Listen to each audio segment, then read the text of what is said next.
If you have a 180-degree security camera, you can see a huge area at once. That is awesome, until something important happens way over there, and all you get is a wide shot and a tiny little person doing tiny little crimes. And if you have a pan and tilt camera, you can move in and follow the action. That is awesome, until the camera is looking over there, while something important happens over here. What if Reolink combined these? This is the Reolink OMVI 3i PoE. It has a 10 megapixel dual lens panoramic camera up top and an 8 megapixel 4K pan and tilt camera underneath. And the whole idea is that one camera watches the big picture while the other one follows the details. Reolink lists the PoE version with a 180-degree panoramic view and a 350-degree motorized pan and a 50-degree motorized tilt and 802.3 AF active PoE. But here are the real questions. Is this actually better than just using two separate cameras? Because on paper, this sounds kind of perfect. But security cameras do not live on paper. They live outside, in the heat, at night, with bad angles, with people walking too close, with cars moving too fast. Yeah, I'm talking about that one neighbor with dogs running up through the yard like tiny chaos machines. And we will find out if the app features work great or make you question every life choice that you've made until this moment. So in this video, I'm going to install the Reolink OMVI 3i PoE and test the things that actually matter. How good is 180-degree stitching? Can it follow me smoothly? How close can I get before it loses tracking? Can it keep following after you leave the panoramic frame? Does the 350-degree pan range create a real blind spot? Is the 50-degree tilt range enough after it is mounted? How good is the night vision? And how good is the AI detection? That's built in, by the way, and does not need the cloud. And one big question I still need to confirm. Does this lower camera have any optical zoom? Or is it a fixed lens pan and tilt camera with digital zoom only? Let's find out and look at what is in the box. We've got the manual, stickers, template, and a Reolink Security Solutions pamphlet, Ethernet cable, this massive camera, screws and anchors, and stuff to make it weatherproof.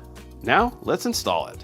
Now on a new install, you can use the template right here where you plan on mounting it. Also, the mount can be mounted from the back or from up top.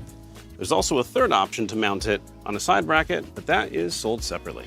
Because I have lots of holes already up here, I'm going to just screw this one in and drill one additional hole for testing. Now that I have the holes already drilled, we'll just screw in some screws. Now this does have a little loop here on the back. You can put that right here. The cable will fit down here, and then we'll just slide this on. And I do like this new design where the screws are built directly into the camera so that you can't lose them. I'll tell you, you gotta climb down a ladder to get some screws. That's pretty inconvenient. So Reolink, thank you for putting this in as a nice feature. Pull this out. Oh, no way. You see that? You can change the angle. That is cool. Now here I have the weatherized protection. So I put this piece on first, and then I put the rubber piece on here. I'm gonna slide that down after I clip this. So I will clip this into here. That seals out the water and moisture here. I'm gonna make sure there's no gaps here. Camera is already booting up. We'll take off these protective pieces. And now we're gonna set it up. All we do is we open up the Reolink app and then scan the QR code on the back. And it is initializing. We'll create a password, and we will also keep illegal login lockout enabled, and that prevents somebody from attacking your system by just brute forcing a bunch of passwords. Also, in this particular camera, if you want to, you can change the admin to a different name. And next, give it a name. And here it's giving you installation tips. I already have it wall mounted. I'll just hit next. And if prompted, like I am here, they're offering me a free 6-month extended warranty. You just put in your email address and where you purchased it from, like the affiliate links down below. Hit claim now, and the initialization is complete. I'm gonna save the QR code to the device, and there we go. Now the high endurance micro SD card I already have inside of here was already pre-formatted because I took it out of another camera. Otherwise, it will prompt you during the setup process to format the microSD card. Now that we have this up top here, let's walk through all the various settings inside of the app and also adjust this to cover the property optimally. Now I am curious on the stitching. Now I'm like not even a foot from the camera, so let's go run around over here. Yeah, you can't even tell anymore here. Now you might have noticed this didn't follow me around, so there's got to be a setting in here to set that up. Let's go into the settings. Oh, here's the image stitching, so you can actually come in and change this. That's funny. So the default is 8 meters, or about 24 feet, and that was the distance when I was furthest back there, and I couldn't really tell there was any stitching going on. So that's cool. There's also a image error alert, and this is the first time I've seen this on a Reolink camera. You can hit about image error alert, and it'll tell you a little bit more about that.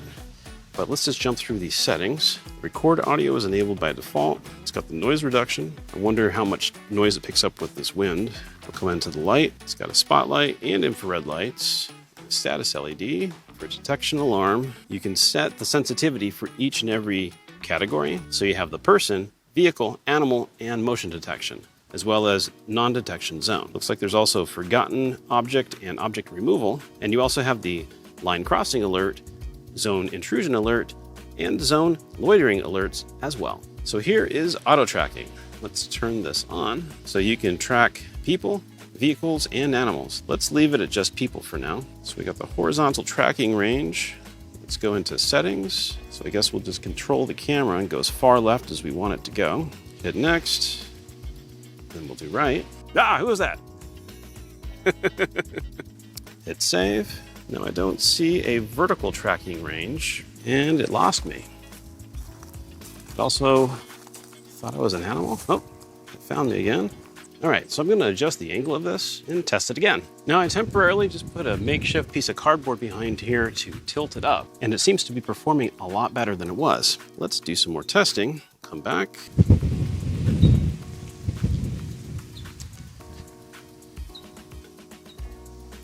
It is still locked onto me. So one thing I had to do is, because of the angle of my roof, I put some shims behind it underneath here. So depending on how your roof looks, you might want to consider mounting it underneath instead of by the side, or building some kind of modification so that you can mount it more level. I'm about 5 feet away, about 10 feet away, 15 feet away, 20 feet away, 25 feet away. I'm about 5 feet away, 10 feet away, 15 feet away, 20 feet away, 25 feet away. I'm about 5 feet away, 10 feet away, 15 feet away, 20 feet away, 25 feet away.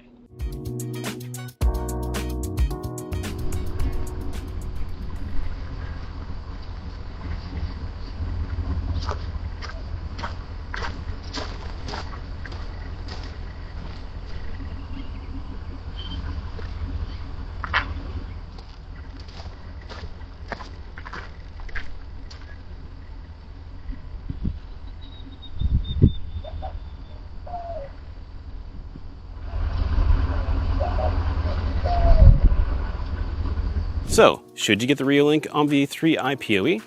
I think the answer is potentially yes, if this is the type of camera that actually fits the area you're trying to cover. This is not just a normal 180-degree camera, and it's not a traditional optical zoom PTZ camera either. It's really a hybrid. You get the 180-degree panoramic view up top, so you can keep an eye on the whole scene, and then you get the 4K 8-megapixel pan and tilt camera underneath to follow the action and give you a closer look at what is happening. And after testing it, that concept makes a lot of sense. The tracking was solid overall in normal walking tests. It followed me well and did a good job keeping the subject in view most of the time. But like any tracking camera, it's not magic. If you're running really fast or you're too close to the camera, it can lose track of you. This is not shocking, but it is important, and I'm curious to see if any future firmware updates could improve this. But let me show you what I'm talking about with this footage next. Run.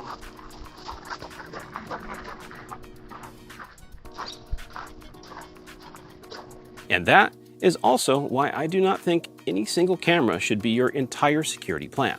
For real security, you still want enough cameras around your perimeter so there is overlapping coverage. That way, if one camera loses tracking, catches someone from a bad angle, or another camera can still pick them up so you don't have any blind spots. Now, one important thing I learned during testing is that consistent power is key. At first, I was getting random connectivity drops, and my initial PoE switch seemed like it should have been enough.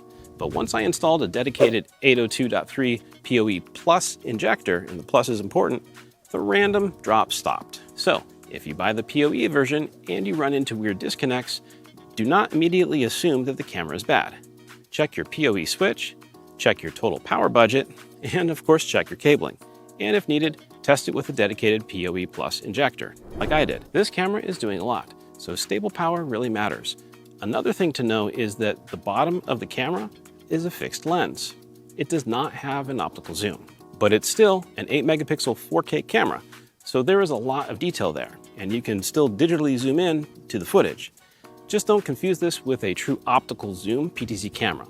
If you need long distance optical zoom, this is probably not the camera for that, although this lens is zoomed in compared to the 180-degree dual lens camera footage. Another install detail to pay attention to is the upper 180-degree camera angle. The dual 5 megapixel panoramic cameras start level from where you install it and can be adjusted downward, but not upward above here. In my case, because the roof line is slanted, I had to make a mount to get the coverage I wanted towards the street. So before you install this, think carefully about your mounting angle. If you are mounting under an angled roof, eave, or soffit, you may need to wedge a custom mount to get the view exactly where you want it. Now, as far as the image quality goes, overall, I think it looks pretty good. What you have been seeing in the sample footage is exactly what I got from the camera. The 180-degree view is useful for context, and the 4K PT camera gives you a more detailed look. Now, the built-in lights are also very effective at night, and the alarm is pretty loud. So between the spotlights, siren, two-way audio, and the fact that this is a very visible camera, it does have a real deterrent factor. Now, let's go test the siren. I highly recommend that you turn down your speakers or headphones because this is gonna get pretty loud. All right, we ready for the test? Volume down, and go. That is pretty loud. Now, Reolink also has a Wi-Fi version of the OMVI 3 coming, but I don't have that version, so I can't tell you from personal testing if there are any real-world differences beyond the obvious wired versus wireless setup. Now, for this review, I tested the PoE version, and that is the one I would personally choose if I had any reasonable way to run Ethernet. The Wi-Fi version may make more sense if you cannot run a cable, but for a camera like this, with high-resolution video, tracking, AI detection, I like the stability of wired PoE. Just make sure that your PoE gear is actually providing consistent PoE plus power, and this is a solid camera that does a lot. So who should buy this? If you have a driveway, backyard, side yard, parking area, shop, warehouse, or any space you want both a wide overview and a tracking close-up, this camera can make a lot of sense. It is especially useful when you want to see the whole story, where someone came from and where they went, and what the PT camera was following at the same time. Now, who should skip it? Well, if you only need one simple fixed view, this is probably more camera than you need and need something maybe like this. Or if you need a true optical zoom, then this is not the right style of camera. And if you cannot mount it at the right angle, or you don't have the overlapping coverage around your property, you may not get the best results from it. But overall, I think the Reolink OMVI 3i PoE is a strong option for people who want coverage, smart tracking, local recording, and no required subscription. It is not perfect, but it solves a real problem. Wide cameras give you the context, and the PT cameras give you detail, and this gives you both in one install. Now, if you want to check out the current pricing, I will have affiliate links down below. There's also a link below for the OMVI series page where you can see what is currently available and what Reolink has coming next. And if you use the coupon code ShinyTech5, you can save 5%. Using the affiliate links below does not cost you anything extra, and I may receive a small commission for your purchase. Now, I've tested a bunch more cameras that you might want to see, so be sure to check out the Reolink camera playlist right up here.